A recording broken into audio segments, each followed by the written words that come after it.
So guys, good morning everyone. So today it's a very special day kasi I'll be discussing very important topic. The topic is called ABC rule. Okay? Anyway, ano ba yung ibig sabihin ng ABC rule? ABC rule stands for advisor, bridge, and client. Actually, kaya siya naging rule, ito yung ginagamit nating technique para sa mga downline mo or distributors or even ikaw kung nagsisimula ka pa lang sa business. Para mas ma-convince natin si prospect natin na mag-join or mas ma-motivate sa negosyo natin, kung wala ka pang result bilang distributor or as a bridge, okay, pwede mong gamitin ang result ng ibang tao or ng advisor. Okay? Sino ba si advisor? Ang advisor, normally, ito yung upline mo, ito yung mas mataas yung rank sa'yo, ito yung mga global ambassador, ito yung mga resultado na, ito yung Millionaires Club member na, pwedeng management, pwedeng BOD, pwedeng speakers bureau, pwedeng marketing team, pwedeng, mga top 20, even directors club. Okay?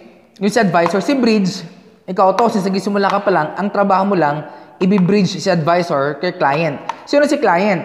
Si client, siya yung pwedeng downline mo na, or magjo-join pa lang, or prospect pa lang, okay? Or, these are the people na supposed to be who will join soon in the business or member na, okay? So, paano yung sistema ng ABC rule? Guys, it is a must every time na attend ka ng seminar or kung nag-online ka man, it is a must na pag napresentan mo or naka-attend ng presentation or bago umatid ng presentation, but normally we advise dapat after ng presentation, dapat mapa-advise mo si client mo or si prospect mo sa upline mo or ka-advisor. Kasi minsan, pag ikaw lagi nagsasabi kay client, since too much familiar na kayo, kulang yung motivation. Minsan, since too much familiar na kayo, kulang yung convincing power mo eh. Correct? Unlike, kapag meron siyang narinig na ibang tao, hindi too much familiar, ang tawag namin dyan third person, mas naniniwala siya normally sa ibang tao. Lalo tigit, pag na-bridge mo siya or na-build up mo siya ng maayos. Example, naka-attend, meron kang dalang prospect sa seminar, or naka-attend na siya ng seminar, katrabaho mo siya sa bangko. Okay? Well, ang background niya, medyo kumikita ng okay, pero walang time and financial freedom. Walang time freedom. Sumusweldo, pero sapat lang. Example, si advisor, ito yung upline mo. Example, global ambassador na, Millionaires Club na, resultado na. Guys, always remember, being a bridge, bago mo ipakilala si client kay advisor, dapat na-build up mo na agad si advisor. Take note, ang i-build up mo dapat si advisor. Bakit? Pag si advisor binild up mo, mas magiging mataas ang belief level ni client dun sa tao na yon or kay advisor. Okay? So example, nakatid na siya ng seminar. Nakita mo ngayon si advisor. Pangalanan natin, ito si Juan, ito si Pedro. Okay? So friend, Pedro, nakikita mo yung yung nag-speaker kanina? Grabe, upline ko yan. yan si Juan. In fact, global ambassador na yan. Millionaires Club. In fact, ang alam ko, dating ano lang yan to you vendor. But because of AIM Global, nakakadalawang kotse na, may condominium na, may house and lot pa, tapos isa sa mga multimillionaire sa AIM Global. Alam mo, Pedro, mamaya, ipapakilala kita sa kanya mamaya. So after ng seminar, i-approach mo si Bridge, i-approach mo si advisor, okay? Para at least, kapag in-approach mo si advisor, na-build up mo na dapat siya, okay? So, example, nakita na kayo.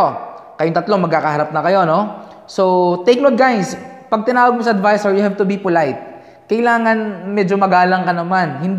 In fact, hindi trabaho talaga ni advisor advice. Pero, since we are doing the business with integrity and ginagawa natin yung negosyo with gratitude, ang goal natin matulungan, whether cross-line, downline, o wala tayong benefit financially or hindi mo man downline yan. So that's one of the good culture kapag taga-AIM Global ka. Whether may kita ako sa'yo o wala, tutulungan kita kasi we are here a one big happy family. Okay? So ngayon, pag magkakaharap na kayong tatlo, sasabihin mo kay advisor, ano ba yung present situation ni client? Okay? Para hindi malito or hindi mga si advisor sa mga bagay na i-advise niya dito kay client. Example, ganito. Advisor or Juan, ito nga pala si Pedro. Bali, invite ko siya, katrabaho ko sa bangko, and nakatenda siya ng seminar. In fact, nagustuhan niya nga yung 7 heads eh. Kaso nga lang, syempre, may mga kinukonsider siya, like financial, at saka yung time para gawin niya.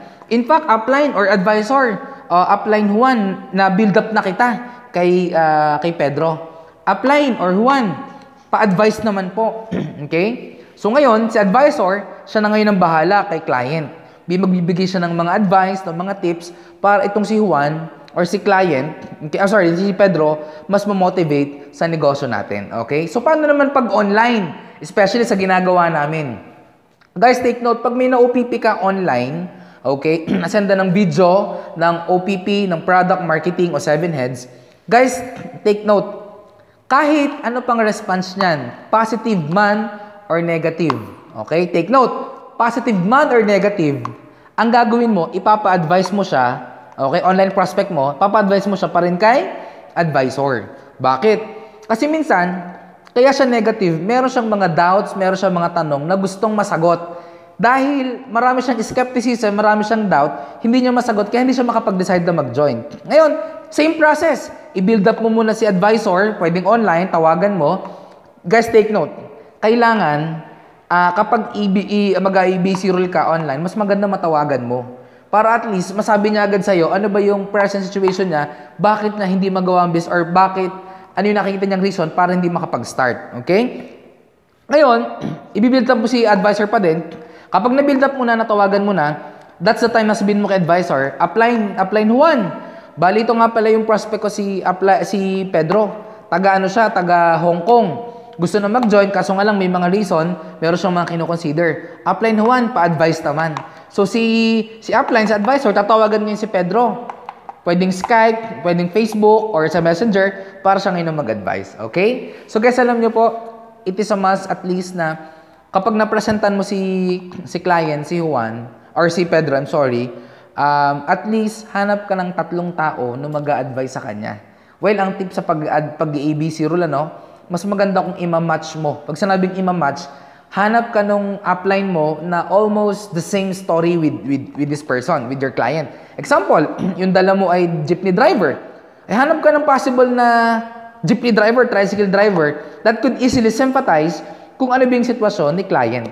Take note guys, ang effectiveness ng ABC rule wala sa advisor, nasa bridge. Kung paano mo i-advise, paano mo i-build up sa advisor, ganon siya nakadepende sa pag-join ni client. Okay? So guys, I hope marami kinatutunan ngayong araw. Sana na-value niyo yung ang ABC rule. Guys, take note. I guarantee you, apply mo yung ABC rule.